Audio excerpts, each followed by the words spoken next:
ngayon, wala na kayong makikitang tao dito sa likuran ko. Kanina puro payong, ngayon po wala nang tao halos. Bakit? Kasi ang mga tao po dito nagsilungan na. Lalo pang lumakas ang bagsak ng ulan dito sa Manila South Cemetery. At yung ilang pong mga dumadalaw dito, pamorningan na raw. Nakatutok po sa isang bahagi dito sa Manila South Cemetery, ang siguro pamorningan na rin, na si Susan Enriquez. Susan! Mike, alas 3 po yung tao dito sa Manila South Cemetery at sabi kanina ng pamunuan ng Manila South Cemetery, marami daw yung magpapalipas dito ng magdamag pero dahil sa naging malakas na pagbuhos ng ulan, I doubt kung may mga magpapalipas pa ng gabi dahil para nakikita ko ngayon, mukhang lahat ay magsisipag-uwian na muna.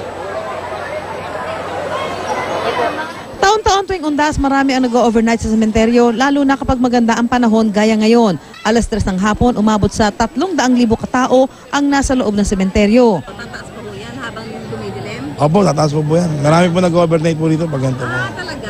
Kalahating milyon ang pinakamaraming dumarating dito sa Manila South Cemetery, kaya gitgitan sa main gate. Dito, pwedeng gamitin ang hagdan sa paligid ng sementeryo. Mismong lokal na pamahalaan ang naglalagay ng 2 hagdan. May bantay pang pulis, yari sa bakal at may hawakan. Hindi po kaya ng crowd ng daming tao. Opo, hanggang dito po. Okay. Kaya yung Makati po, naglalagay po sila ng hagdan. Humingi po ng paintulot sa atin na maglalagay sila ng hagdanan sa Kalayaan at sa Metropolitan. Kasi dati, nung last year, dyan din kami dumaan. Malapit ang daan dito kasi kung ano pa kami, ikot pa kami, napakalayo. Bawal din ang pagdadala ng hayop sa loob ng sementeryo. Yung iba, may nabuting magpaiwan na lang kaysa ideposito ang alagang aso. Hindi niyo ba alam na bawal? Hindi po kami aware. So, I was going with my family and then sabi nila bawal daw pumasok yung aso. Ayaw niyo paiwan? Hindi po parang kapatid ko na to eh. Pero yung ilan, pumayag na iwan ang aso kahit labag sa kalooban. Hindi ko po alam na bawal, sorry. Hindi ko talaga alam. Kung alam ko, hindi ko naman siya dadalhin. Paano yan? Iiwanan mo? Wala naman po akong choice. Kawawa naman si Doggy. Kawawa po talaga pero wala po akong choice eh.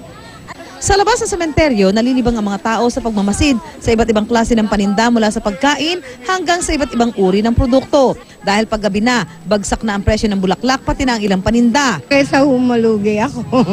Kaya, ano na lang ho, 30, 35 yung kanina eh. Nagkalat naman sa paligid ng sementeryo ang nagbebenta ng pagkain. May mga naglalako ng mga kakanin, nagtitinda ng samalamig at fishball. Kaganinang umaga po, matumal. Ngayon pong hapon, medyo malakas na po.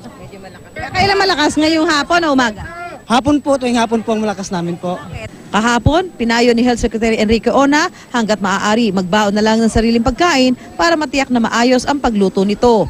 Sa kapal ng tao at init ng panahon, hindi maiwasang may mga mahimatay gaya ng babaeng ito. Mike, dahil dito sa biglaang pagbuhos ng malakas na ulan, malamang at wala na magpapalipas ng magdamag dito sa sementeryo. Gaya ng nakikita natin dito sa ating paligid, ay naku, halos lahat ay pauwi na. Bit-bit na yung kanilang mga gamit para doon na magpalipas ng magdamag sa kanilang mga tahanan. Mike? Pero Susan, mukhang medyo humina na yung ulan, no? Labasan na naman ang mga tao. Yun lang papunta dun sa gate, Susan, sa puntong ito.